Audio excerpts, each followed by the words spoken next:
We are starting. Hello everyone. It is Quinn back again with another stream. Um, and we're just here to talk about worms and have a little bit of fun, I think, right? I mean, I would hope. That is what we do here. It says it right here on my ID badge. All right, so 2 plus 4 times 5 is already here. I'm going to That guy start the is speed always here so draw. fast. Vale and Greg are here. All right. Let's see.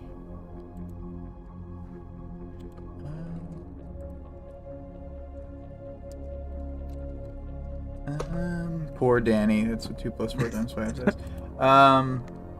Yes, this is chapter 6.9, and as you can see from the art, it is the chapter where Danny confronts Taylor in the kitchen of their house, and she almost admits to him to being a supervillain. Yeah, not quite there, but Yeah, look at those eyes! Wow, that was scary as they were penciled in and penciled out. Anyway. Open prompt to the audience participation reminder is an open prompt to discuss your thoughts on the current state of the Danny Taylor parental relationship.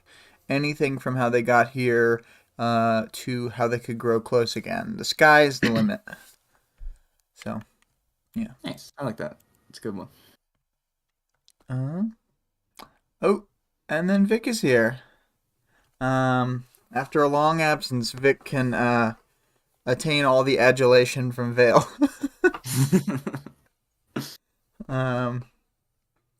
Nice. Well, we've got the themes. Do you want to talk about either of these in particular? I picked out two. Sorry, I'm watching the speed drawing thing. Oh yeah. No, I was getting caught up on it. it's okay. It's very. They're always very interesting. Yeah. And just to put the finalized image up there, it does look quite good. You can see the stuff that she shoved off the counter, and Oh yeah. yeah, Oh, that's cool. yeah, Okay, pretty cool. good. So yeah, the themes. Mr. William here picked out two. First one, bullying, which I feel like that's kind of just like a pretty reoccurring theme in this story. Mm-hmm. No, sorry. Um, yeah, and so Taylor just kind of like feeling trapped. Her worst moments in her life, just all that good stuff that happens to Taylor. And then another theme, which I actually think this is a pretty good one, which isn't something I thought about, but like clothes and costumes. Um, Something you were writing here is you think he's very like intentional with what they wear. And I Mm-hmm. was actually reading this earlier. It was like you feel a chill, you zip up your jacket. It's like stuff like that, like how he writes it, which is really cool. I like how he writes it like that. And then you kind of go on to say that there's like another layer to it. Um, where it's like used as like a protective layer outside to not only cover up exposed skin, but the new persona that she is. Yeah, that's a good one. I like kind of that general. Um, Yeah, like because the shirt that she's covering up, that leaves her stomach exposed, is that one that she's wearing at Lisa's like behest, and mm, so it's her like reverting from being vulnerable with them in a way. yeah, And it's triggered by the guilt that she feels built up over their like crimes that she's committed and the people that she's hurt. So, I think that's definitely like I think this was very intentional that she like despite the very like on the nose reason of like of course you'd zip up your jacket when it's cold. It's also like a metaphor or whatever, whichever correct yeah. word. One of the metaphor things. Yeah, it's one of them. And I think this is just like one like pretty obvious example of it that we can pull out, but we'll be able to keep highlighting it through the story because I think it's pretty common. Like she acts differently when she's in her Skitter costume. She like is just able to be a different person once she puts on the suit, you know. Yeah, yeah, and I was gonna say that. Yeah, I feel like kind of clothes and costume is kind of like a big theme. Just kind of naturally works out that way because superheroes, supervillains, of course they're gonna have costumes. Like it kind of just makes sense. Yeah, yeah, yeah. Vic says her mom comes up a lot in this chapter, directly and indirectly. Yeah, yeah, like the family ties, it's not just Danny and Taylor, it's also like Taylor and Annette. And she thinks about her in this opening segment, and then Danny brings her up how her mom had wanted like one path for her. She wanted her to skip the grade, but Danny had argued to stay, and like obviously he didn't know, but like the amount of damage caused by Danny, and like that's an example of a time when they made a decision together, but after she was gone, there's not even like the chance for that voice of like they're both like loving parents and stuff, but she just has a better perspective, I think, and like um yeah, I don't know. I think it's like definitely some theme. I'm not sure what word to use for it other than like familial connections or Right. something. Um but yeah. Um, yeah, I think that we could probably move on from themes to the opening here. Do you want to start it or should I? I don't really have a preference. Why don't you go ahead and start it? Okay. So Taylor's walking home while she mentally writes a letter to Miss Militia, trying to explain that she's been undercover and exposing Coil, and also betraying the Undersiders. It's slow going into the letter as she tries to find a way to explain herself that she feels comfortable with. She has a mix of anxieties right now. I think it's hard to attribute it to just one thing. Like a lot of people, I think might think, oh, it's just the guilt of betraying the Undersiders, but I actually think it's more complicated than that. And I wrote here, oh, if only Taylor's problems were that simple. Oh, if only. Only there was one aspect. um, but yeah, so Taylor, she ends up kind of thinking about all the kind of violent and criminal aspects of what she's done, and it kind of like causes her to, as we were saying, like shiver and then zip up her hoodie, or coat, covering her exposed stomach and the kind of new shirt that Tattletale convinced her to have.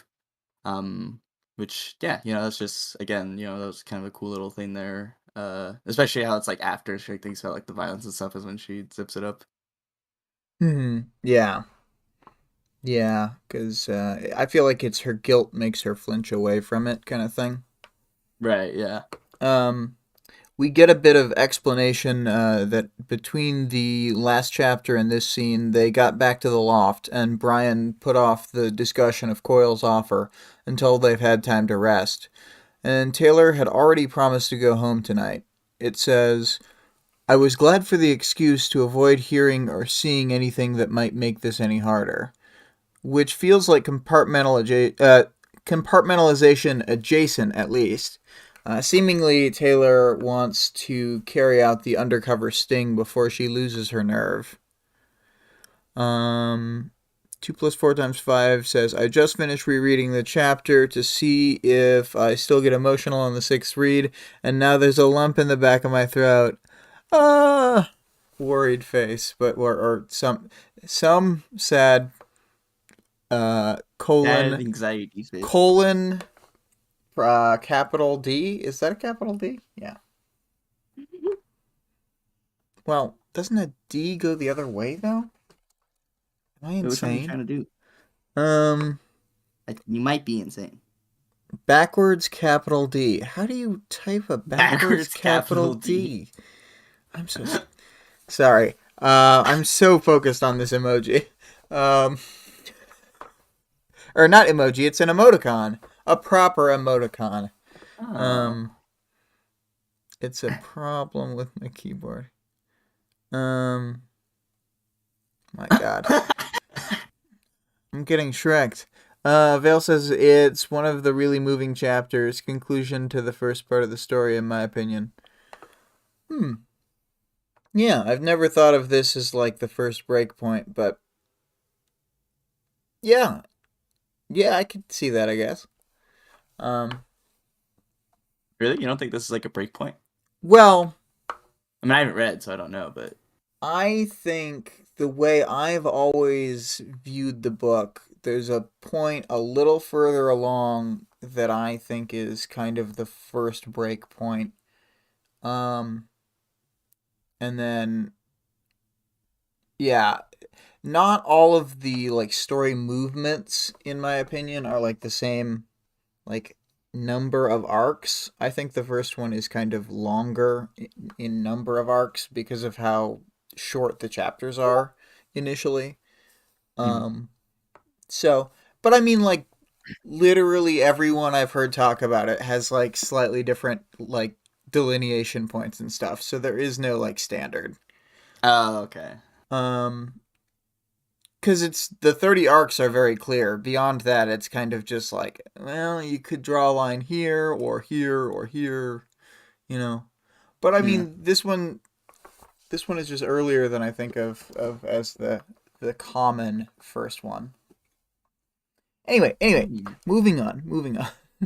Okay. Okay. So, um, yeah. So we were talking about how Taylor kind of was glad that she didn't have to um like go and meet with anyone or like at the loft or anything since she promised to go home. So yeah, she was kind of just like, oh, glad I don't have to deal with that. But yeah, so she didn't want to wait for the bus, and she kind of thought she wanted to like stretch her body a little bit. We see at a few different points here, like combat riding. What's her name? Bitches dogs is like a whole body kind of exercise. um, which that would make sense. Your body's getting thrown around, and it's like those like mechanical bull fucking things. Obviously like that like the extreme, but Yeah. um yeah. And then something you added here, which I never really thought about, was like why Rachel's so buff and Taylor gets like much buffer in a pretty short like amount of time. Yeah. Um, yeah, because that was not really something I kind of thought about. I guess I was just like, oh yeah, it's just riding a dog. You just jump on it. But it's obviously not Yeah, how it works. when they're just like traveling location to location, it's already kind of a thing that would be like a pretty strenuous activity for a normal person. But then once they're actually like bouncing off stuff and like leaping, then it's like a whole like new tougher thing, you know? Yeah, yeah, that makes a lot of sense. So, um and yeah, I like when they weave in stuff like that that's just mm, like just a little tiny scrap of setting detail and things that's just completely unobtrusive. It's great. Yeah, it kind of just like reminds you that like what she was doing, like how Yeah, long yeah, the chapter yeah. or whatever. Definitely. Yeah. It's good to pull back that like this whole arc happens in one day. And I don't know that you heard the previous episode, so you may not know that the day this happens to be, just I looked at the timeline, is May 5th. So it's uh just randomly this whole arc is Cinco de Mayo. Oh, really? And I just find that really funny for some reason. I have no idea. It's a little dumb, Silly. but yeah. So all of it in one day, which is pretty crazy, going from like this really basic like, oh, I'm gonna put together furniture or whatever to like suddenly like the big fight at the gallery to like this really emotional roller coastery like dad scene. Hmm. Crazy. But getting back to formulating what she'll write in the letter, she decides or devises. What did I? Probably meant to write decides. Decides to try jumping to the part where she's trying to help the heroes since the start. She first drafts it, then decides she's not being honest with herself. Taylor chooses to play the scenario on hard mode and tries to make the letter fully honest on top of everything else. It caught me off guard how easy it was to like them. I was in a bad place and they accepted me. So writing this email is difficult, but it is necessary. In the end, I decided to go this route because it serves the greater good. Yeah. Yeah, what I like about that is how she says it caught me off guard how easy it was to like them. Mm-hmm. Because I feel like that's kind of her like implying like they are bad people, you know, which like they're not like star citizens by any means, but I don't know. I just thought it was kind of interesting Interesting. how it was worded. Yeah. Vic, typical utilitarian Taylor. Oh, and I don't know if I read it out loud, but Vale had said earlier, Taylor writes, for first big arc, Taylor writes down she is a supervillain, then she runs away. Vic says, Oh. the greater good! And 2 plus 4 times 5, utilitarian. Rian. Oh boy. Okay, okay. Vic That one's a says, mouthful. yeah. What about Danny's greater good, Taylor? Good point. She didn't even think of that, Vic. She never thinks of Danny. Um, but I do find it interesting, like he's definitely like, in the story, and I feel like as time goes on, he's gonna be like less kind of important. But I just yeah, find it yeah, interesting but how he's really not like a huge deal, except yeah, like parts like this. she's dealt with him like a couple times, really. She's talked to him a couple times, but like I would never say that they're, close by any means. And like that's part of the whole thing is that their deteriorating relationship led her to a place where she couldn't feel comfortable, like she didn't feel emotionally ready to talk to him about any of her problems, so they just spiraled out of control, because there was that like wide gap between them. Yeah, yeah, that does make sense. Yeah, because I just remember when I first saw it, I was like, or first started reading, listening, whatever. I was like, oh, Danny, he's gonna be like such a reoccurring character because I love Danny, and I mean, I still like Danny, but I like loved him in the first few chapters, and Yeah, then yeah, I was like, oh, his like interlude and then the next couple things from arc 2, I feel like he's really he seems like he's going to be in a lot more of it than he is. yeah, yeah, for sure. And I don't know if that's like intentional or if maybe he just decided like, oh, well, maybe not. But Well, I think the thing is that what you could sort of expect in a lot of books, or like, because I don't know, a lot of the media that we consume now is like TV, and a lot of it, like, even when it has a through line, is kind of status quo-y.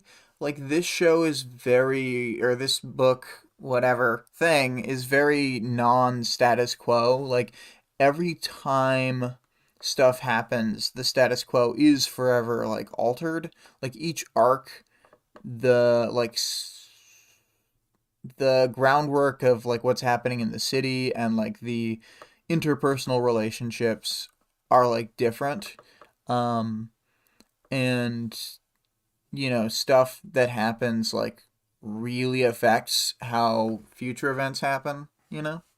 uh-huh, yeah. Oh, Vic said, I don't know about you guys, but I would have 100% come clean to Danny in this chapter. um I do not think I would have. I like I don't know. It's hard. Like if I was, I don't know. It's like really hard to say. Like I I don't know what I was like think. as a teenager. How old is Taylor? She's like 15. She's 15, but she's right about to turn 16. Oh, okay. Yeah. I don't know. I probably wouldn't. honestly, come clean. Then now I'm thinking about that. Vic says, "Guess I just love Danny more than you guys do." Yeah, Not true. probably Definitely not true. probably true for me. Vale says, "I desperately wish Taylor would talk to him, but she decided he is not useful in the school meeting." 2 plus 4 times 5 says, "I would have wanted to try to come clean, but I doubt I would have been able to actually admit it." See, maybe Yeah, that's that's where I'm closer to at. the truth, but like I definitely wouldn't come clean. Yeah. Um, what was it? Yeah, as Vale was saying, like, yeah, as I was like reading it, I was like really hoping that Taylor like would just like drop something at least for him, like, but no, she didn't say shit, and Vic yeah, says I was she didn't need to admit it. She just needed to bugs. not the bees. Yeah, not the bees. Okay, sorry, we got distracted. Okay, so Taylor thinks about what her reasoning was to begin with. The whole turn your friends in because they're crimers, so things are blah, blah, blah, blah. Sorry, let me start over. The whole turn your friends in because they're criminals, so things are better with them in jail plan makes her sound like a real cop. But this whole chapter is about her making the switch and not being so tied to the societal status quo. So it's okay how much of a narc she starts out as. Um, At least I damn, think it's Louis. okay. You call her a cop and a narc in the same sentence. Well, I'm saying that's what she starts out like. Yeah, you're correct. She's like, I want to go run around and be a cop. Yeah, like literally though. Yeah, but this is her turn. Um, let's see. Read some of them chats. Like Vale saying, "See, Dad, I have this power. Spiders swarm the kitchen." And then Greg with "Hey, Danny, I've been keeping a whole bunch of black widows in the basement. Hope that's cool." Yeah, and there's plenty of fun ways to break the news. Yeah, Um, like it's send just like a pack of locusts on him. I don't know. exactly you write out some a fun story on the wall with bugs. Um, Oh, that would be so gross and scary. she writes stuff with bugs on walls, right? Well, yeah, but like, She does like that. imagine like you're Danny and like you come home and there's like just bugs fucking writing something out and it Hello, says like Danny. super villain Yeah, I am a supervillain in all capital letters. and all capital bug.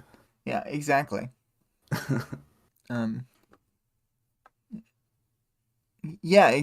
Well, 2 plus 4 times 5 just said the exact same thing as us. Imagine if she wrote, "I am a supervillain with bugs" instead of Sharpie. And on the delay, I mean that means probably wrote it out before we said it. Probably, honestly. Bugs keep writing, "I am a supervillain" behind him, but scatter when he looks. That says fail. That's kind of cute. Yeah. And then Vic says, later she draws some cheese and chicken with her bugs, and I think about it all the time. Yeah, no, I think about that too. The cheese in particular, the bug pictogram of a cheese. I just love it.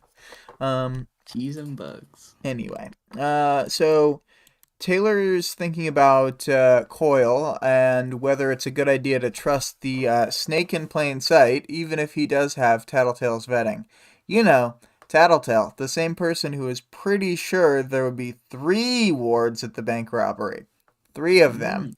Mm, She brings yeah. back to her own. Taylor brings it back to her own motivations and acknowledges that she's not doing this for some grander ideal. Why was I doing it then? And I had a note to specifically read.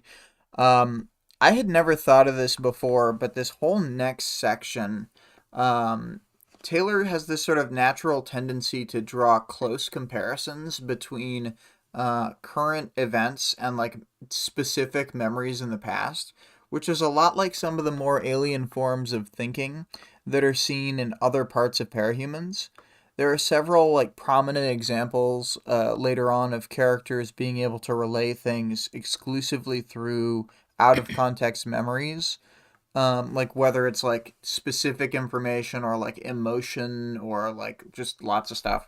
Um, and not that this isn't like a natural thing to do, but Taylor really weaves it into the way that her compartmentalization works, and uses it in this case, as in others, to test the waters on thoughts that are likely going to be like painful for her emotionally. So yeah, Yeah. thought that Yeah, was that is interesting. I didn't really pretty cool. yeah, I didn't really ever put that together. Because this memory just skews so close to what she's like thinking has happened to her, you know. Yeah, yeah.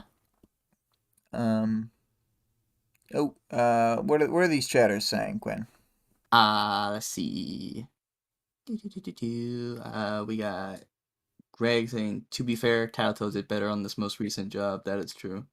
Uh, she didn't say that there was only gonna be 3 awards, so Yeah, there is that. And then Vale says, that is a fascinating, cool observation. So smart. Best I can do are Skitter-related limericks. Hey, don't it's ever okay. devalue the Skitter-related limericks. Yeah, I think about this book like a lot, so I wouldn't worry about it. um. Anyway. Yeah, but anyway, yeah. So yeah, Taylor thinks about old memory.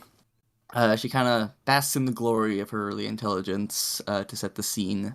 So we're imagining like a 10-year-old Taylor sitting at a university English class, being taught by her mom. She knows the books, knows the book, gets the themes, and then a dude with a ridiculous comb over compliments her mom when she goes for it and answers a lecture question. Um, Wait, hold on. Sorry, I fucked that up. Okay, he has a ridiculous come over and he compliments Taylor's mom, and then when she goes for it and answers a lecture question, he compliments her. She brought it up to her mom in the car because his hair was just truly outrageous. Her mom explains how he probably got to this point. Do you want to do that quote? Yeah. I'll read the quote. Okay. Look at it from his. Oh, yep. Go on. Oh, sorry. Yeah, I was just gonna say, as soon as when I was first reading this or listening, and it said like comb over, I was just like literally imagining like a Saul Goodman looking character. Oh, I yeah. just wanted to put that out there. Of course, of course. Um, Look at it from his perspective, she explained. Maybe a long time ago he started to lose a little hair, but he could brush it to one side in a way that made it not show so much. Every year that passed, he brushed his hair over a bit more. It was gradual, something he slowly got used to, seeing it in the mirror every morning and every night. Lots of small steps. Yeah. Let's. Vic says Taylor could have just thought of the boiling frog analogy, but instead she thinks of this crazy story. Way to make everything about you, Taylor. Yeah, well, I love the part where she front loaded, like, remember when I was 10 and I was a fucking badass? I just, I came into the fucking lecture hall and I schooled their asses, Mark. I Yeah, sat my 10-year-old's ass down. yeah, exactly. I got the Uh, compliment from the department head. yeah, that's all I needed. Yeah, but then Taylor, she's like, well, how come no one asked him why his hair looks like shit?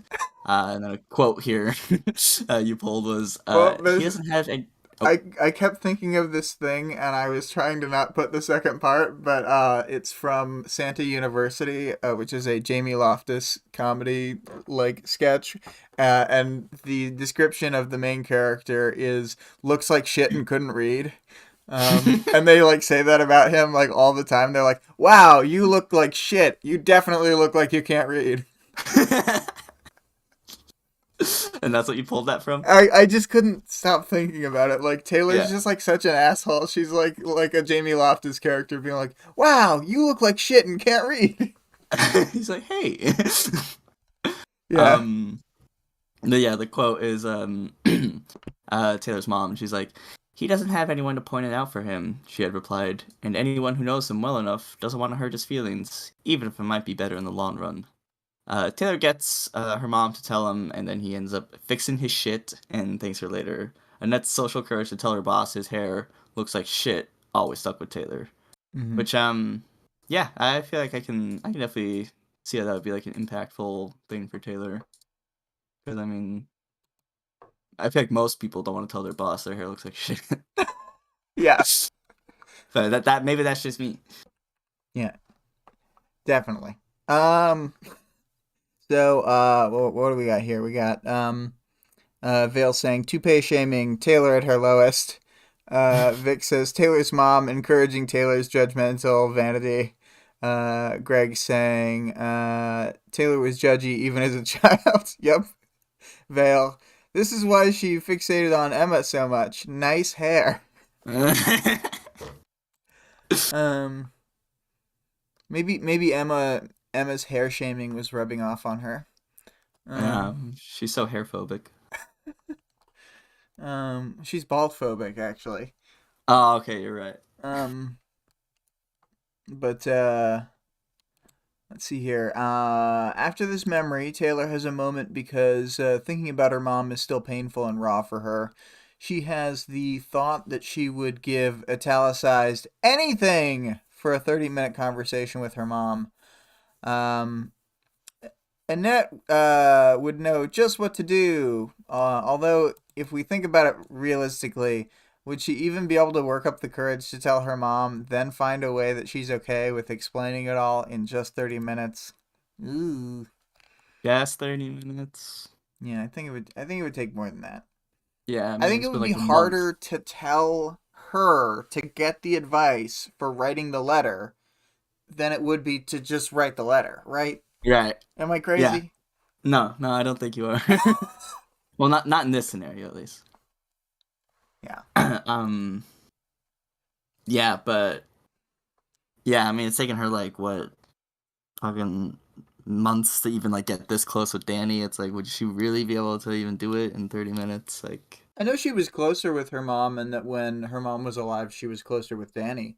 But like, it's still just like feels like she would once it became real, like she could talk to her. It would just be like panic-inducing level of like, oh no, I have to explain everything that I've done. uh-huh. You're like I have 30 minutes, okay. um but yeah, Taylor uses some classic anti-crime maneuvers to stop before it starts. Then she gets back to thinking about if, in fact, she is the one who has the hair that looks like shit now, metaphorically speaking. She even specifically thinks about her lack of perspective beyond what's going on in her own mind. Yeah, I Um, thought it was cool how the book just directly like said that. It's more explicit than in other places. Like Taylor yeah. specifically being like, I only have my own perspective. And then you get all the interlude chapters. Yeah. And they're like, I don't know. We haven't seen that many that are like super different. I think that like obviously the dog one and the way that Purity thinks around stuff and then the way that Gregor gets like kind of caught up in his own shit. But like I don't feel like we've seen the how wide of a breadth of perspectives. Like the interludes end up feeling like really different. Like the writing style changes a lot based on the person we're like following. So Yeah. so that's something to look forward to. Um Okay, okay. yeah, yeah. Um let's see here. Oh yes. Oh, Vale says she would tell her mom then run away. Yep. I am a supervillain, all caps. Yeah, she'd say it in all caps.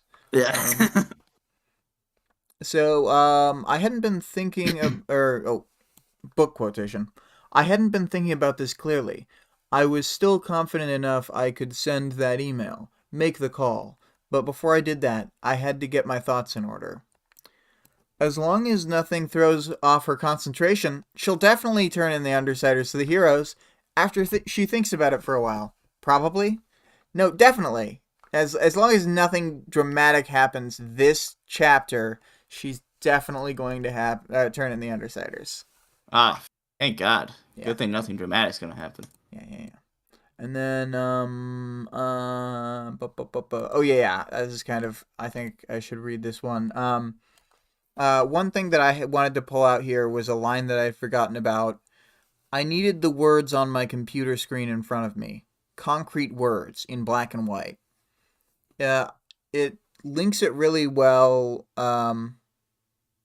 Well, one, it's like she's trying to unmuddy the waters between like all the gray that she sees. But the thing that I wanted to pull out specifically is it links it really well to something the protagonist of Ward thinks.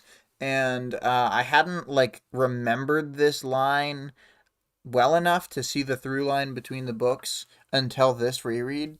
Um, and like I found the line in Ward much more noticeable. But yeah, it's cool to have that because the protagonists of the two books are pretty different, all told. They're not really that similar of people. So anyway, Yeah. Um. Are Can you like are you like able to elaborate on that, or is it like a spoiler? Like kind of when well, you. the character in Ward is actually thinking back to a similar time period to this, a little earlier. Um, like it would have been around 2010, 2011, thinking about being in high school and like reading the like documentation essentially for the wards for like how they classify and deal with parahuman, or not just the wards but the documentation that overlaps between the PRT, the Protectorate, and the wards. So like all the official government stuff, training heroes and response teams how to deal with different types of parahumans. And she's like thinking about, um, she says black text on white paper, which I always thought was like interesting as well because the book itself, like Ward, is a black background with white text. It's like dark mode natively. Oh, that's interesting. Um, and so is Worm actually.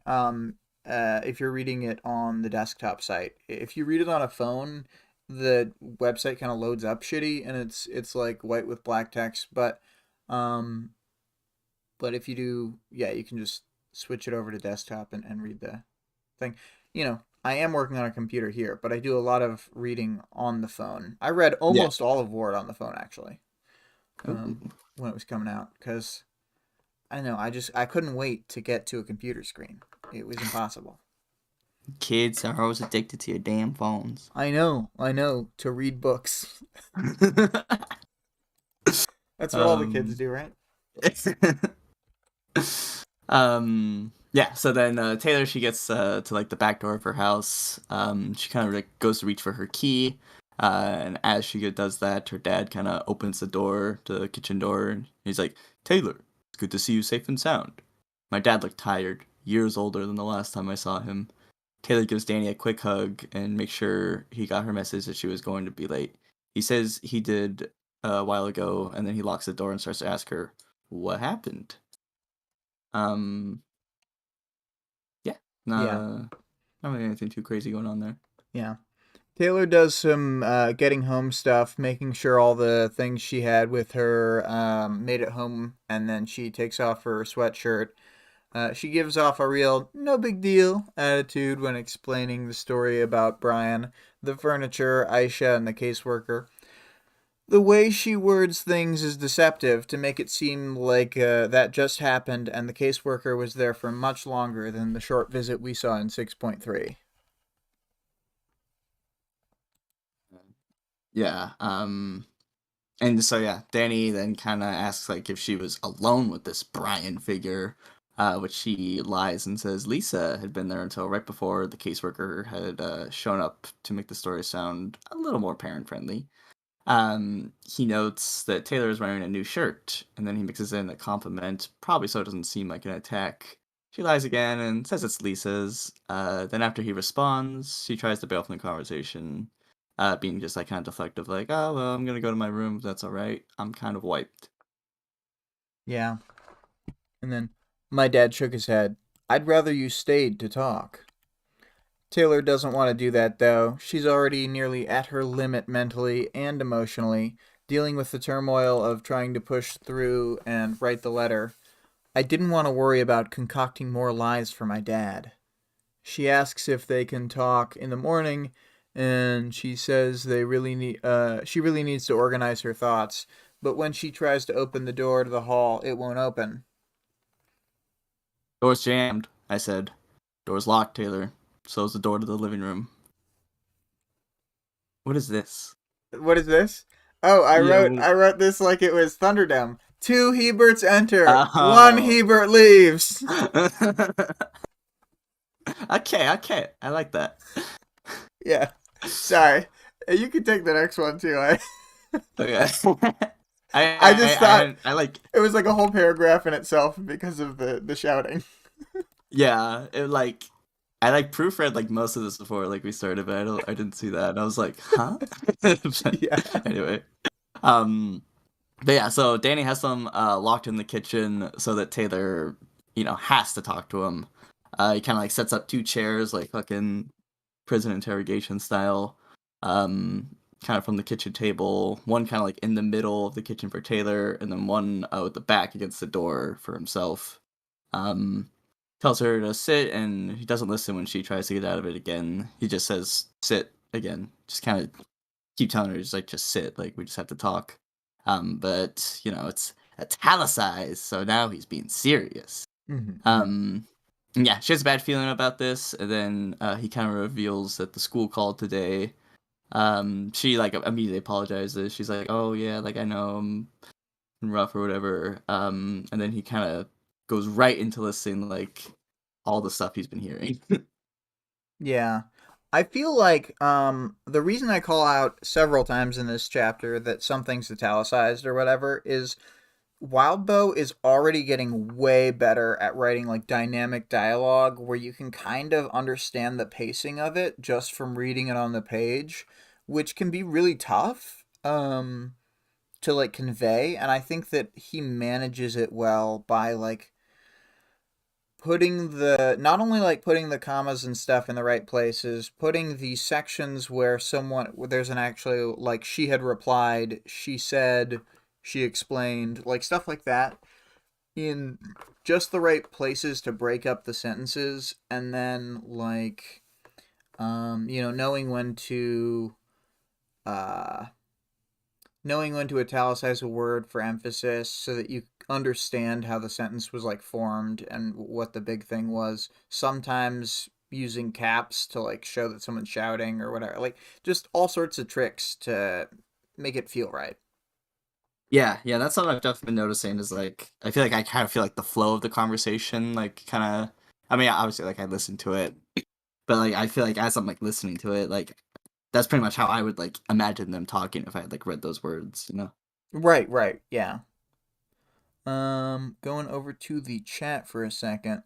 After the cage match idea of the two Heberts enter, one Hebert leaves, 2 plus 4 times 5 says, my money's on Taylor, which works as a double joke, just as my joke worked as a double joke, because she is indeed the one who leaves. Um, Vic says, I was like, who the fuck has a door to the living room? And to answer that question, Greg's creepy old timey downtown house when he lived downtown in Boise. Um, that's right, where he used to live. I'm doxing his old place. Ooh. It was like an old 19 teens house that had like doors with locks between all the rooms, and there was even like now used as a closet, but like a secret creepy hallway between one of the downstairs rooms that was supposed to be like the sitting room and then like the kitchen. That Um is really weird. yeah. Greg says my family house too, downstairs living room had a cool two-part door. Uh 2 plus 4 times Rick 5 just says, got all the cool wow, doors. doxing. Who are you, Tattletale? Yeah, I did love the two-part door. It was pretty sick because there was doges and you couldn't let the doges down there, but you could open and talk over it.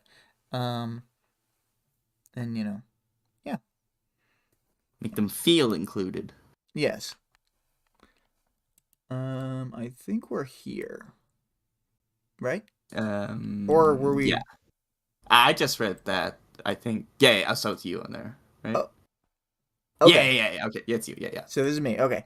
yeah. Sorry, I was just like totally lost in the conversation. Me too. Um, you've missed nearly a month of classes, Taylor. 3 weeks. You've missed major tests, project due dates, homework. They're saying you might fail if you haven't already. And then, yeah, it sounds really bad when you put it like that, Danny. And I'm sorry, I repeated myself. She knew this would happen eventually, but she had used her innate superpower of compartmentalization to keep it out of her mind as much or as often as possible. Yeah. yeah, and something I love is how Danny he's all concerned about like tests, due dates, homework, and then And I'm like, that's yeah, like I'm not literally thinking the about least of that her at all. worries. Yeah. Like you really don't know, do you? Yeah. Um, yeah. So then Danny says that he could maybe understand this given her situation, but he couldn't help her because she left him in the dark. You lied to me. I feel like this whole encounter is a parallel to the scene in 5.2. I don't remember which one 5 point or like what Well, yeah, arc but 5 this is called. this continues on to say, Yeah, where Gru finally confronts Bitch after the Somers Rock meeting. yeah, This version is obviously much less aggressive, but the stuff he's telling her and the stuff Gru and Tattletale were telling Bitch is really similar. Which yeah, I would agree with that. Yeah. that's when he shoved her up against the wall. That's this. Yeah, that image that's on screen now. Oh, okay. And then yeah. So it's like that. Like the wording of it is really similar. Like you left us in the dark, you left me in the dark. Okay. Vic said, "Whoa." Oh. Um and then let's see here. Taylor can't get out any more words to apologize to Danny, or to apologize again. So Danny goes on. He had called to get an update from the school when he learned about how long she'd been gone. Um, then, because he had felt completely lost, he called Graham, Annette's mom, who doesn't even like him or think he was worthy of her daughter. Oh. So Um, and then yeah, here's just kind of a big old quote. She convinced me that maybe I've been too focused on being your ally and not focused enough on being your parent. If she told me that a week ago, I would have hung up on her. But after talking to your school, realizing how badly I failed you, you didn't fail me, I told him. I was caught off guard by how my voice broke a bit with emotion. Um, yeah, I mean that's gotta be like a tough thing to hear from your parent is I failed you and like you don't feel that way, you know? yeah, yeah, yeah. But I mean, this is again part of the new cinematic universe that millennials are creating, where parents apologize to their children. Uh, it's really like a strange fantasy genre, but Yeah. It's high fantasy. yeah, you got to be pretty high to believe it. Yeah. Um, but yeah, I pulled out a lot of quotes in this, and it was really because like these chapters, like the interactions are so they're not that long. They're so brief and they're so important that I felt like I couldn't do them justice with summary in a lot of cases. Yeah, and I feel like a lot of them, like the interactions are reliant on the quote. If I like had just put the interaction without the quote, because I pulled a lot of quotes too. Yeah, a lot of these are Um, like really tightly written to where it's like tough to pull anything out really. yeah, like you just like need the whole thing. Like, yeah, I get it. Yeah. So okay. He says that he did fail her, then accurately assesses it's clear that whatever we've been doing hasn't been working. Which I mean, yeah, he says they can't have any more secrets or half truths, and that they'll stay here all night, or he'll even skip work tomorrow. Whatever it takes to, he's going to open communication. And communication is a good goal, but he's got such a terrible way of going about this. If she had a diary, he'd be reading it right this second. Um, Yeah, he's yeah, like literally like this definition of like heart's in the right place, but not going about it the right way. yeah, and I mean, I feel like this is hmm, this is like it's not only a bad move, like a bad move for Taylor. It just seems like it's never a good move to do something like this, I guess. Yeah. Like I tried to think about it and I can't really think of a situation where this wouldn't hurt the relationship between people permanently. Right, yeah. It's like a pretty fucked up general and I get that other people have very different opinions on like parent child like whatever um relationships, but Mhm. I just think it's fucked up. Yeah. No, yeah, like if one of my parents did that, I'd be like, well, like I'm never telling you like anything again. Yeah. um but yeah, so at this point, Taylor still has not sat in her chair when she says, I need to use the washroom. He says he'll walk her there, then walk her back afterward. You're treating me like I'm a prisoner, italicized. Danny is saying that he's doing this because he loves her, and he knows there's something more going on than just the bullying. He just doesn't know what it is, and he's scared for her. Scared that she's avoiding him and suddenly failing in school. Which, yeah, that's a very what's the word, like, yeah, I mean, like it's very like logical from Danny's point of view. He's like there's definitely something going on and he probably can't even like fathom what it is, but again, going about it not a super good way. Right, right, yeah. So you force my hand by making me your prisoner? I replied, letting anger and hurt creep into my voice. Do you think this is even remotely cool after all the times I've been cornered by those bitches from school? I've got to come home to this bullying power abuse shit too? Yeah. Taylor is all but flipping out, and Danny says that he hopes she knows he's doing this because he loves her. She knows, but that is not a helpful thing to know at this moment. He asks if she does actually need to go to the bathroom, and she shakes her head. His expression changes, and he knows she was just trying to leave. Talk to me, Taylor. Yeah. Vic says Taylor has some serious regression here. Yeah, definitely. Yeah, she got issues. Um, so Taylor says she doesn't feel like talking as she gets up and starts testing doors to see if any of them are unlocked. Why are you so insistent on escaping? This is another moment where it feels like Danny really doesn't know Taylor very well to ask something like that.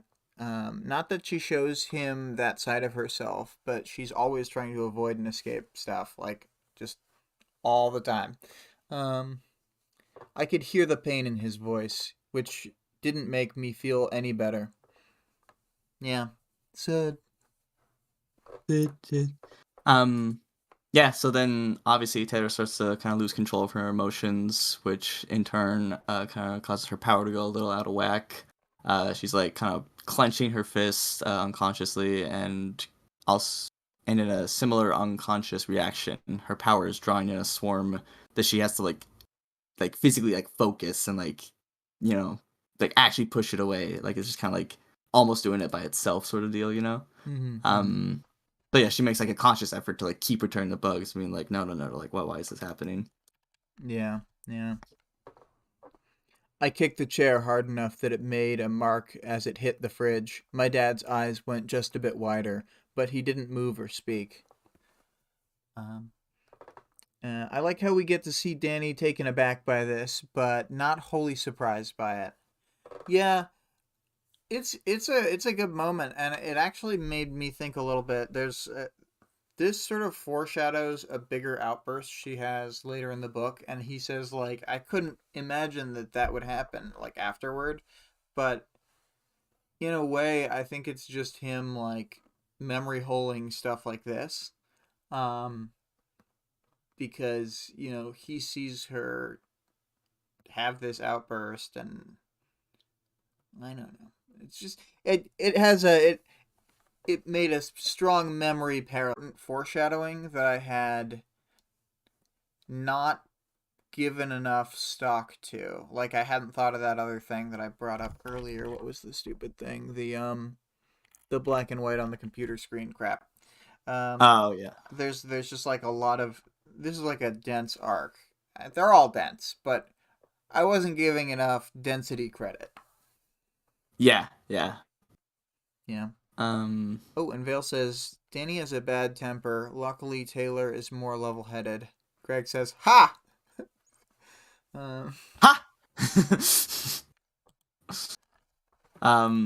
Yeah, so then I said Taylor, unsatisfied with only breaking the one thing, decides that she is not done and knocks over, the cookbooks and all the printouts that were on the shelf. Um, and kind of, in her frustration, she knocks over like a picture frame that falls down and kind of like cracks. And she kind of just like mutters, she's just like, "Ah, damn it." Like she meant to like, hurt, like break something and not it's just like she meant to stuff like that push stuff happen. off a shelf, but not actually break anything. Yeah. Yeah, just like it's just one like a short outburst. Now it's like a whole thing, and I feel like everyone's like done that at one point, and you're like, oh, it's just like Only annoying, at one point. Ooh. Yeah, yeah, only the one time.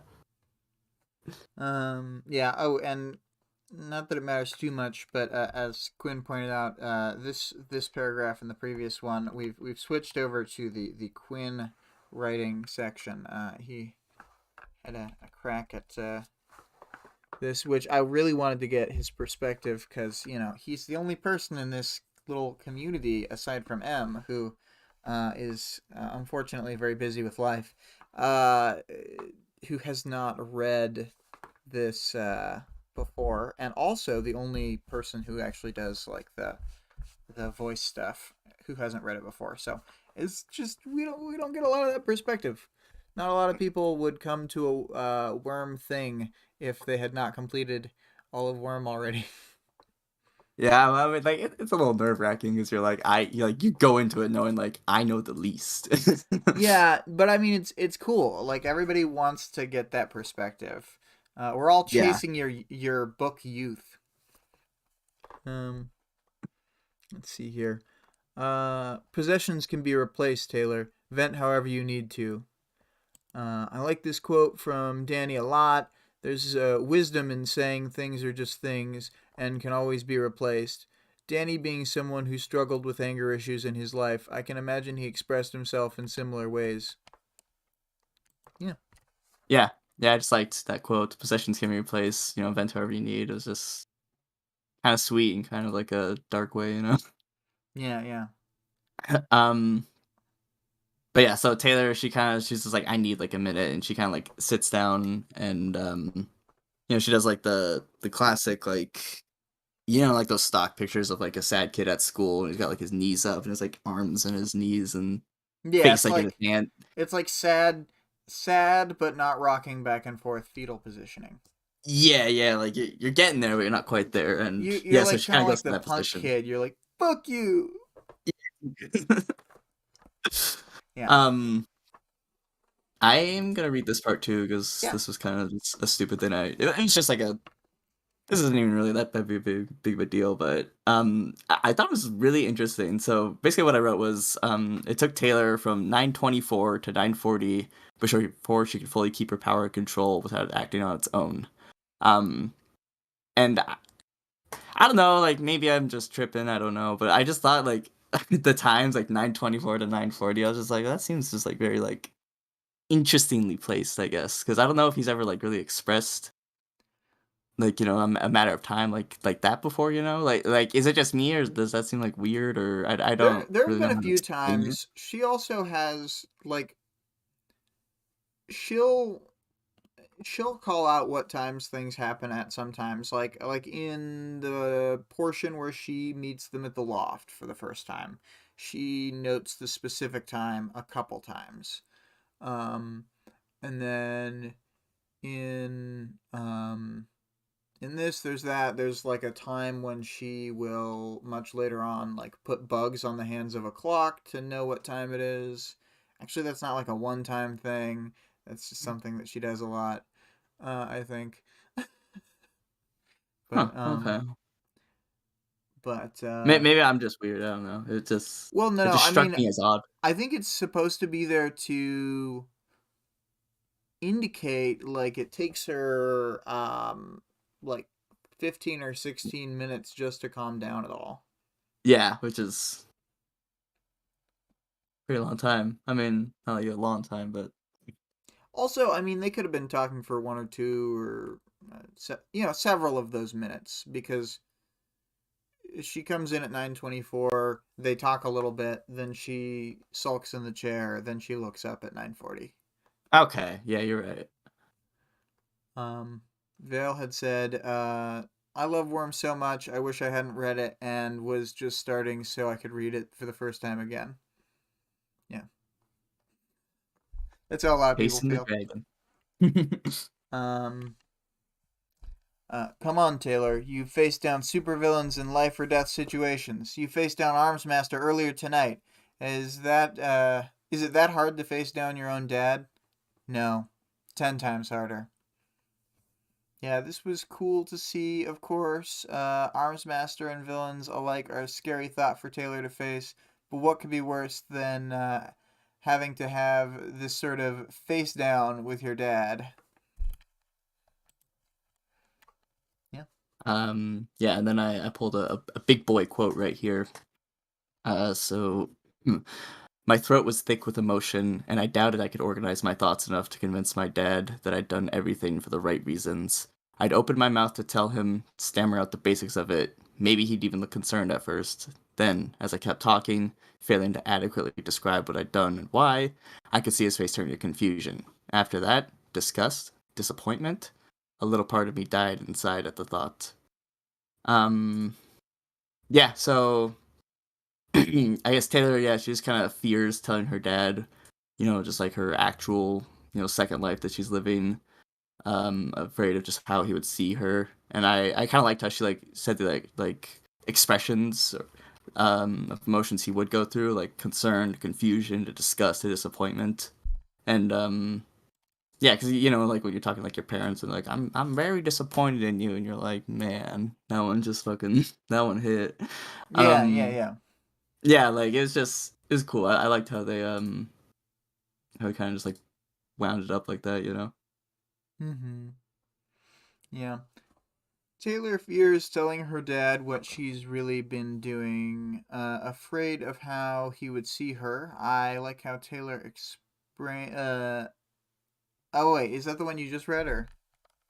Oh yeah, I just read that one. Sorry Okay, about that. yeah, I was gonna say like either you just read that or you said like very similar stuff. Anyway, so sorry, got lost there. Uh, so a quote here along the top of the envelope. I wrote the words "I am a supervillain," and it's in all capital letters, with a period because she's sharpieing. Um, and then might as well read this as you'll. Yeah, yeah, I just thought this was like funny. Like when I first read it, just I am a supervillain, just like on a envelope. I thought she just like was straight up going to give that to him and like not say anything. And I was like, Taylor, no way. Wow, Obviously, this took it a did work turn, out though. says Danny. Yeah, I was. He's like, oh, okay. Yeah. Yeah, no, it was kind of like obviously it's like kind of a serious moment, but it's kind of funny in my head. Yeah, I mean, there's a lot of stuff that's like simultaneously it is serious and it is stupid and funny. Um, I feel like that happens a lot in fights where kind of something that doesn't seem goofy to the characters, but like is definitely funny and goofy will happen, and then I don't know. Yeah, A lot of it yeah. has to do with like what characters think because they think a lot of stupid shit. Yeah. Anyway, um, my dad. Was I too conscious of what he would read, how he would perceive it? Yes, but it had also been hard to write when I'd been mentally writing it for just Miss Militia. This wasn't the whole picture.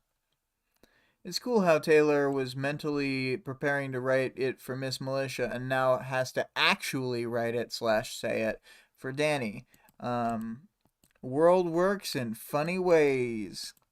Funny ways. Funny. Funny.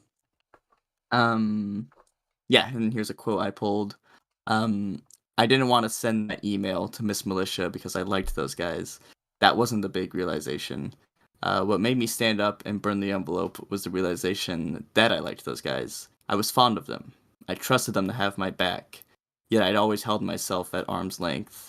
Yeah, I guess I forgot to put it right here. But yeah, she like burned the envelope at that point, and then it's like held over the sink until she was like sure it was all gone. And kind of has this like realizations of like, oh, like these are like my friends, and like these are the people who kind of like have stood up for me and like will continue to do so for the foreseeable future. Um, which yeah, it was cool to kind of finally see Taylor not try and be like, "Oh, I'm just doing this so I can get information," or I'm I'm just undercover. spying on." Yeah, yeah. Like it's kind of good to just be like, "Oh my god, Taylor, no, you're not." Yeah. um, yeah, and I pretty much already did that, so you can. Okay. Yeah. So, and Brian, I wanted to be closer to Brian. I couldn't phrase it any better than that because I didn't know if there would be any future with him beyond a simple friendship. I didn't expect there to be. It still mattered. Taylor ponders and realizes how much she wants to get to know her team members. To talk to Lisa without Lisa getting into her head, getting to know Bitch and Alec better, and pursuing something with Brian. Ooh. Yeah, yeah. I guess she Um. does still just always call her bitch in her head. Later, she'll always call her Rachel, even when they're like rolling around. I think that Oh, really? yeah, yeah. Even when they're in costume later, she'll basically just always call her Rachel. Oh, that's cool. Um. Yeah, and then so yeah, it's kind of just rephrasing what I said, but Taylor kind of sits and just admits some things to herself.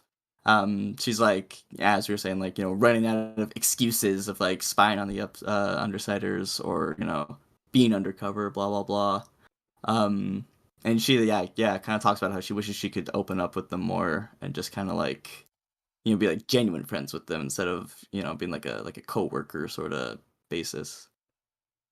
Right, right, yeah, Um, but yeah, and then after she kind of ponders all that, she decides that she will not be emailing Miss Militia. yeah. She says, "Sight." Yep, yep, yep. You have a cell phone. He was very quiet. My mom had died using a cell phone while driving. We'd never talked about it, but I knew he'd thrown his out not long after the accident. Negative connotations. An ugly reminder. Do you want to? Uh, yeah, yeah, I can read that. Yeah. Yeah, yeah, I just hadn't really considered that Danny like didn't know she had a phone because I don't know. I just felt like it just would have come up like naturally in conversation, but Yeah, and like maybe it's arc just like 3, my. you can see her hiding it from him actually. Oh, okay. I must have missed that. Yeah, I was just saying like maybe like my poisoned modern day brain is just like not able to like comprehend it because I'm like, oh, you'll know if someone has a phone because they will be on it. So yeah, I kind of just like forgot it. I was just like, oh yeah, I This is guess like he a just phone didn't with know. no apps that can only text for people. Oh, it's just like a barely even a flip phone. Like it might be a smartphone or it might be a flip phone, but either way it's like It's like no service it's really. yeah, it doesn't have like like ancillary stuff. It's just there so that she can like text the undersiders essentially or call them. Okay.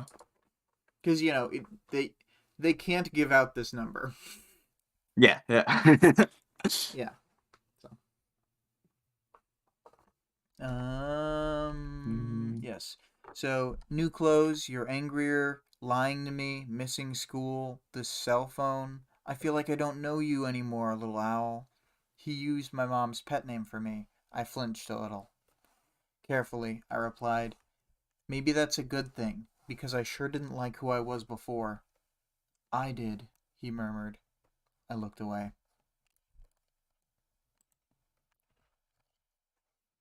Do you want to do Yeah, that? well, You I want me to was do thinking that? you would read it. Oh yeah. Yeah, that was a like a tough part there. Just like when he used like her mom's old pet name Little Owl.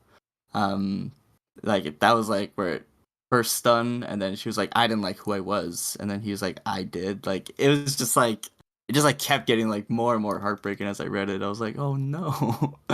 um yeah, but it kind of shows that Danny just kind of wants like his little girl back, and he just wants what's best and wants her to be safe.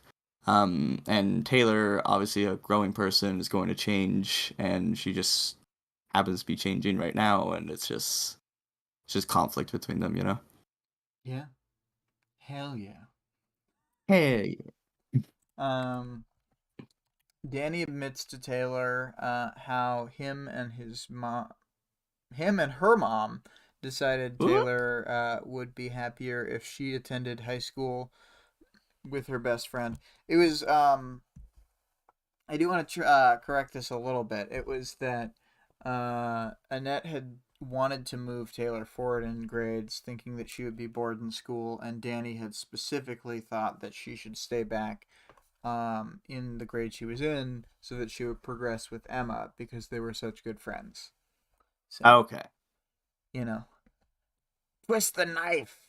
Um, yeah, and if she hadn't still been friends with Emma, maybe her mom wouldn't have car crashed. It all could have been avoided. We could have No avoided all power. of this. Anyway. Uh but let's see here. But Taylor did a sort of choked laugh you do when something catches you off guard like that, and Danny says even though he knows logically he couldn't have known this would happen, he wonders how things could have been different. Yeah. And so do we, Danny. So So do do we. um but yeah, Danny's kind of like chastising Taylor. He's like, what if you fail? And then she was just like, oh, okay, like that's fine. This is like kind of like not really something like on her mind, and I don't have like the direct quote, but it was like it pulled like a weight from her shoulders. we. Right, yeah. After she said that, which is cool because like you don't want to be, yeah, especially someone in Taylor's situation where it's like she really doesn't need school at this point. Yeah. I'm gonna jump to it. So I fail, maybe, I said. I felt a weight lift, admitting it out loud. Mm-hmm. Okay, yeah. Yeah, she's kind of just like, okay, like that, then it'll happen. Like, I love her, just her like nonchalantness to it. Yeah, yeah, for sure. Um, I'm saying there's probably no fucking way I'll understand why she did what she did, so why waste my time and energy dwelling on it? Fuck her. She doesn't deserve the amount of attention I've been paying her. I'm reprioritizing. Um, yeah, but this is cool to see growth in Taylor. I feel like, because she doesn't know why her friend was acting that way. But she's just like I'm not gonna dwell on it. I got more important shit to be worrying about now. Which then gets Danny suspicious, and he's like, "Oh yeah, like what?" Um, but yeah, like it's just nice to see Taylor kind of start to be like, "Well, like she did her thing, and that's whatever, at this point." Right, yeah. And because she can move on from school, then she's not trapped with Emma in the same way she was before. Yeah, it's not like a constant reminder seeing her all the time and stuff. Right, right. And I mean, like, it's not just a reminder. Like, Emma was actively antagonizing her still, like, up to the Yeah, that's day true. she left, which is even the reason why she left. So, yeah. I'm a bad woman. And then just this last little bit. Oh, sorry. Uh, um, Danny asks about her new priorities, and to which she replies, "Living my life, making up for lost time." Yep. As if to answer my statement, the back door opened behind my dad. My dad turned, startled. Lisa? He asked, confused. The thing Taylor was doing on her cell phone was asking Lisa to come pick her up. Lisa shows that she had taken the spare key that was hidden, and then she puts it on the railing so Danny knows where it is. This is the most serious we've ever seen Lisa. Unsmiling, she looked from my dad to me. She met my eyes. This is a big moment for her. Yeah, and then I shoved my way past my dad, and he grabbed my upper arm before I was clear of the doorway. "Stay," he ordered me, implored me, squeezing my arm.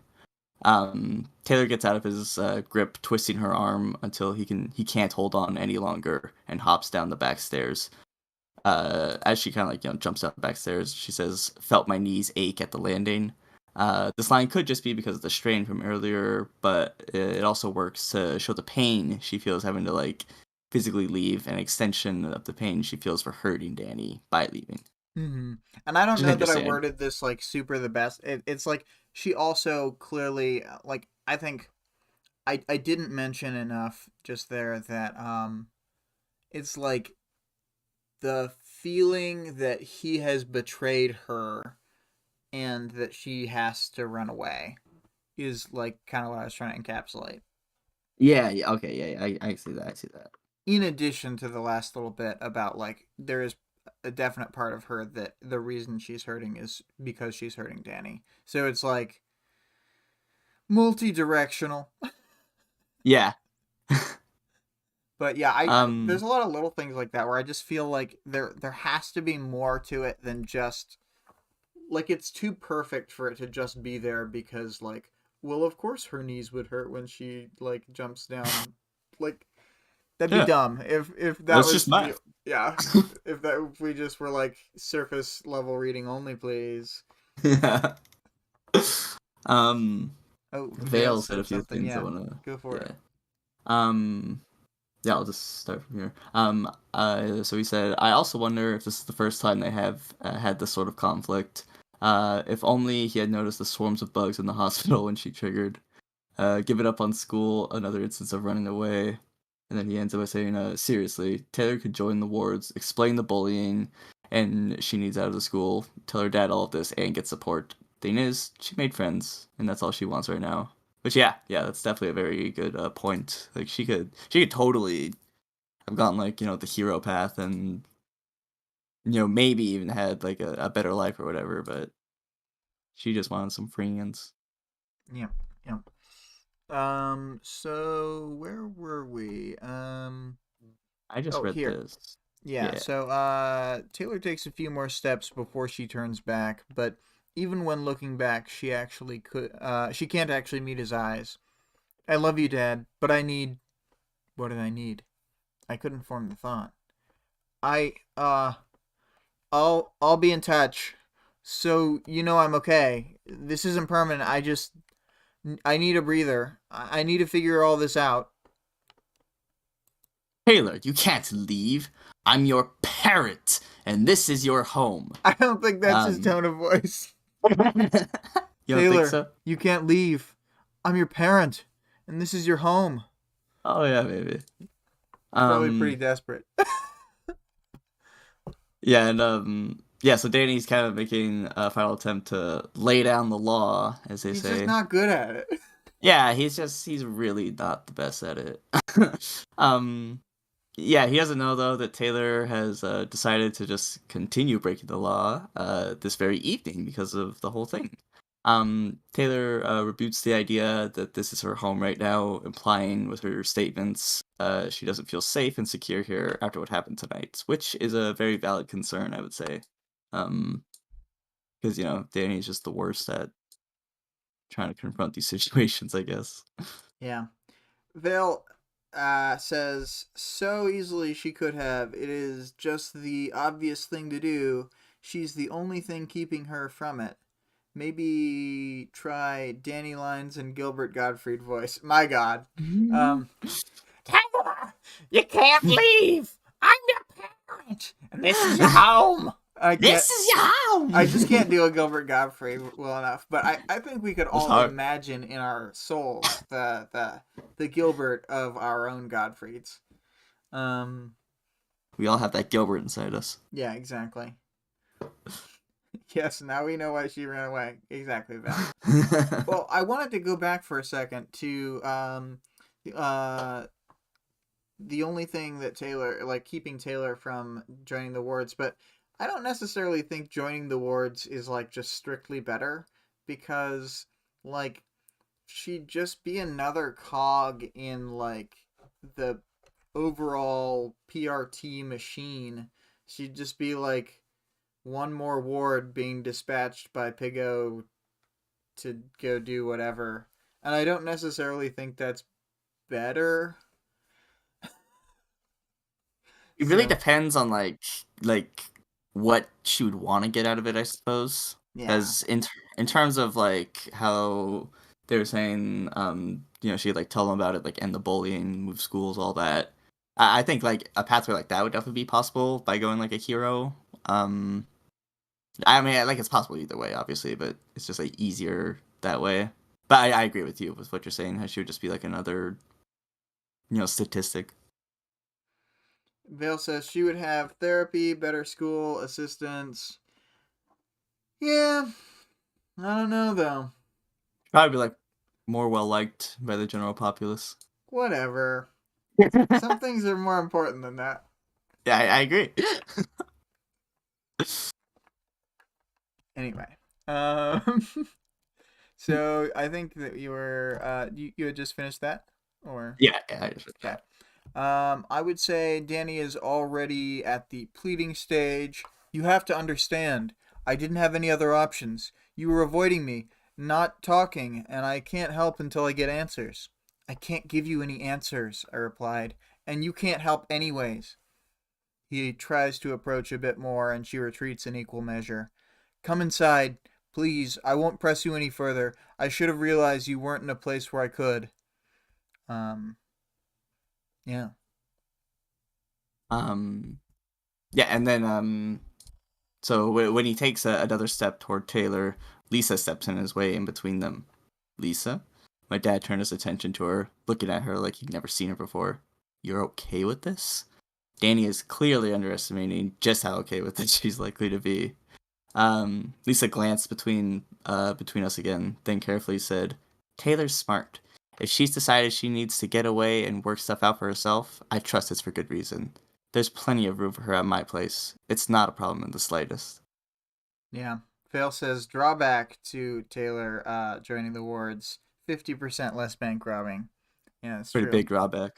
Yeah. Kind of a deal breaker for That's me. like half of all her bank robbing. Yeah. Um, and then we get, she's just a kid. She's more capable than you give her credit for, Danny. Taylor turns to leave, and Lisa quickly catches up to her. Danny calls out to her again, and she doesn't turn back to look. Please, do keep in touch, he said. You can come home any time. Okay, I replied. I wasn't sure if my voice was loud enough for him to hear. As Lisa led me to her car, I had to steel myself to keep from looking back. Greg says more. Capable? Exactly. Yeah. Fucking Greg coming out of the shadows with the Zaner. Yeah. Do you got what are your final chapter thoughts now that we're here? That was the last line. Super good. Super good. I always love Danny. I always love seeing chapters with Danny, so that's already a plus. Really just kind of like the interaction between the two of them throughout it. Yeah, and it was just it was cool to see Lisa kind of come to the rescue. There's just like a lot that like not a lot, but a lot that happened, and it was kind of just cool to kind of see it all like coalesce here. Yeah, yeah. Um Vale says Danny chapters ground the story in the best ways. Yeah, it really sort of snaps you back to who Taylor like is in a Was way. Well, was is but slash was. also is because it's like you can easily forget in the throes of the like Arc 6 fight when they're like fighting Arms Master or whatever that she's 15. I don't know, it's very easy to Yeah, just kind of like age blur everyone closer together because it's like they're all fighting. I always imagine most of them as like yeah like 18, like 20ish. Like Yeah. when I'm like not thinking about it, I'm like, oh yeah, these are like children. Right, right, yeah. Um 2 plus 4 times 5 says, I blame Danny's mother in law for giving him harsh advice on how to approach Taylor's situation. This whole scenario wouldn't have happened if Danny was still just a wimpy failure of a parent like usual. Definitely true, but also I blame 2 plus 4 times 5 for putting the backward D's on Danny just now. Yeah, I thought it said clanny. I was like, did I miss someone who's clanny? No, no. Those are the backward D's. Striking again. So scary looking. It has an ominous presence. Yeah. That's why I was horrified. Wow, that actually looks awesome. It's like XD, but because it's the backwards D and the X is on the right side, it's like a different it's not It's a just left right reversed XD. It feels like it has a greater presence than that. It's more than the sum of its parts. okay. I got you. Yeah. I'm shocked and appalled. Um but I do love it.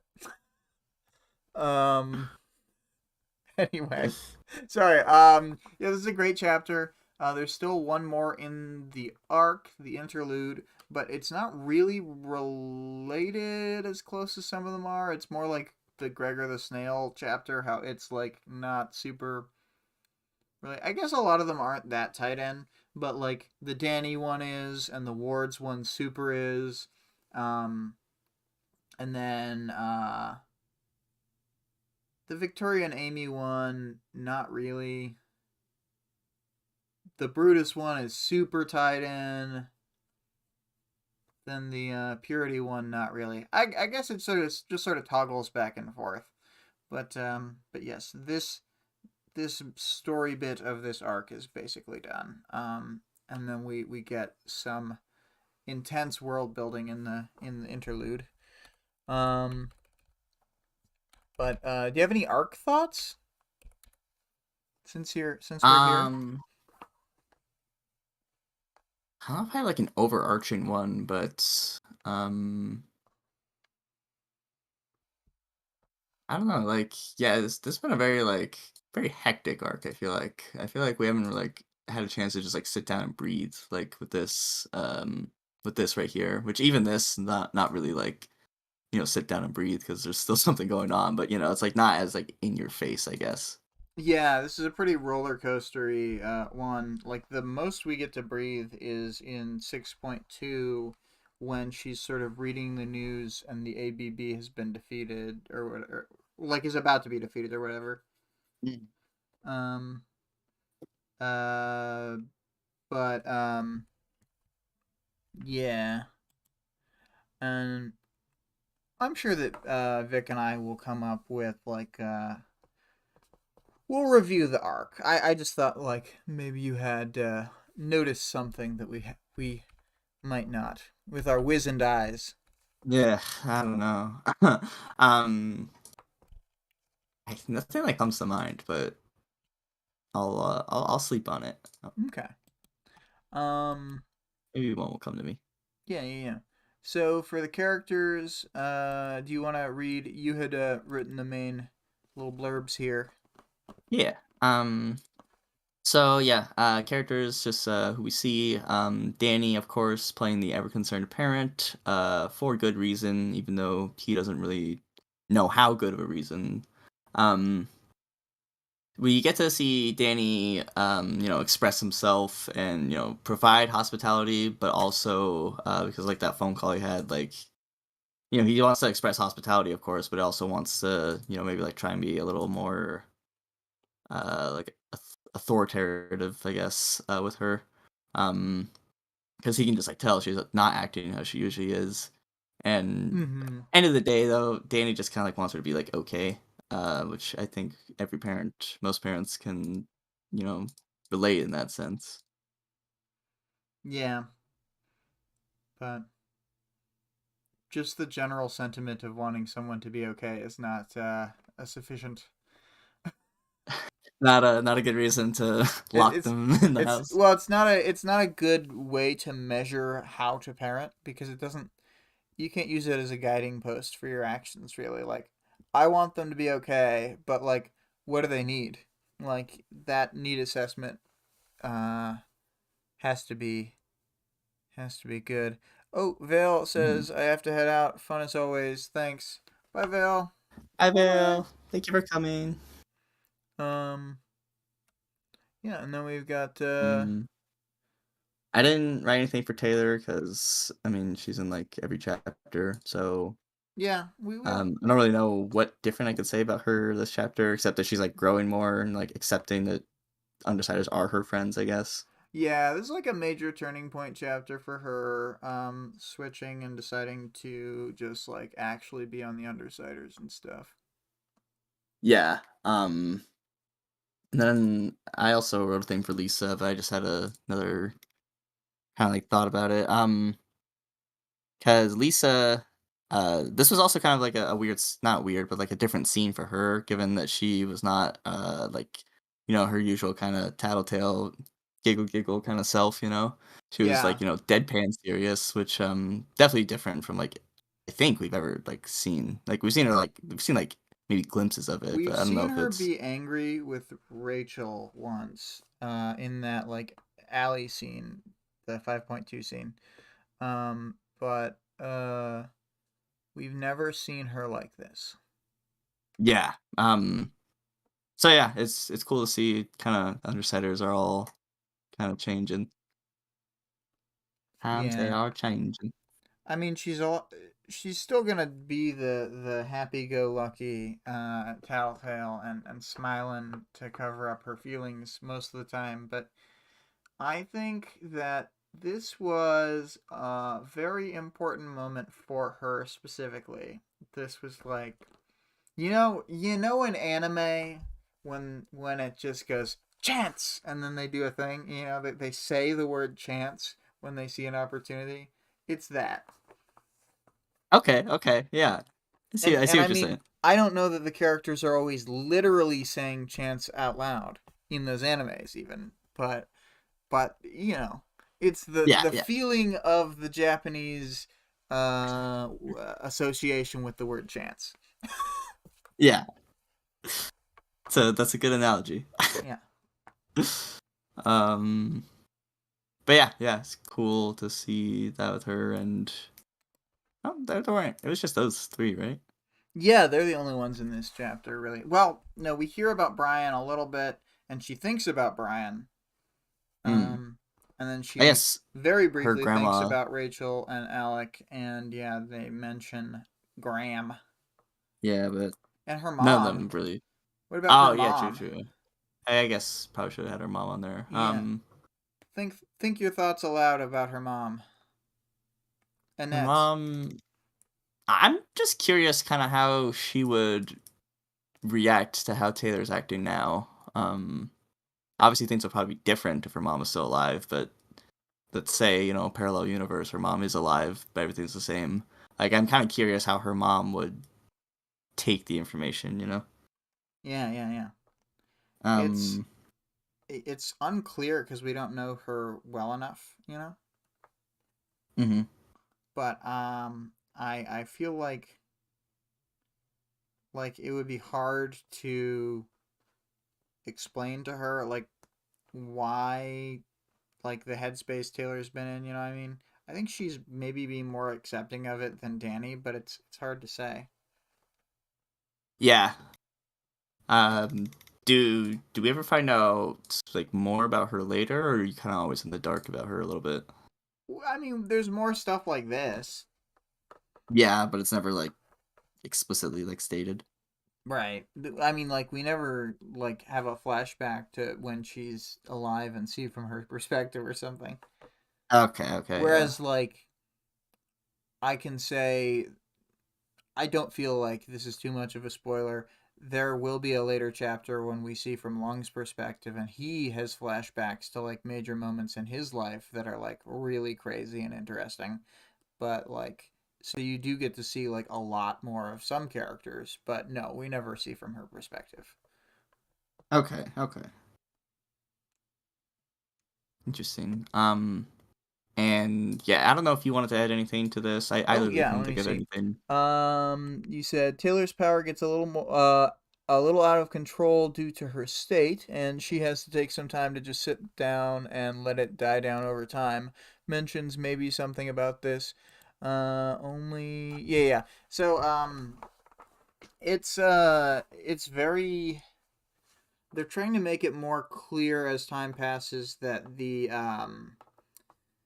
powers react very strongly to like emotional states, and like Taylor noticed her power was stronger in arc 5, for example, right after the school meeting, and when she Yeah. becomes agitated she can't control the power itself, so it gets more out of control, but it does seem like it's still working in like a smart, efficient manner. It's like trying to bring the swarm to her, which she doesn't want, but it's not like doing it badly. It's doing it very well. Yeah, it's just like on autopilot. Like it's interesting to think about it. Yeah, it like mirrors her emotions kind of. Hmm. Or I at bet that least guy fucking tunes to Lund probably them. gets crazy strong. Yeah. He's angry because he seems like he's always angry. So Yeah. Yeah. Wouldn't want to actually I would want Lung's power. I wouldn't want to be Lung though, because it yeah. doesn't seem like he has a good time.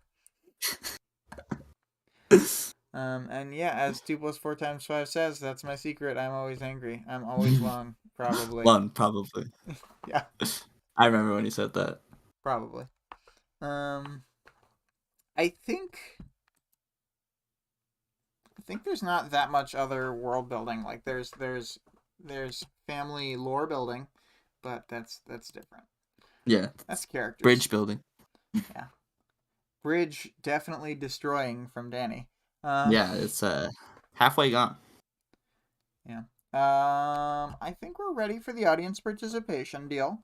So I'm gonna look at the Discord for answers. It was the open prompt to discuss your thoughts on the current state of the Danny Taylor parental relationship. Anything from how they got here to how they could grow close again. The sky's the limit, and we have oh, something was built during the stream and I didn't look at it. So 2 + 4 × 5 made. I just whipped this together in Microsoft PowerPoint.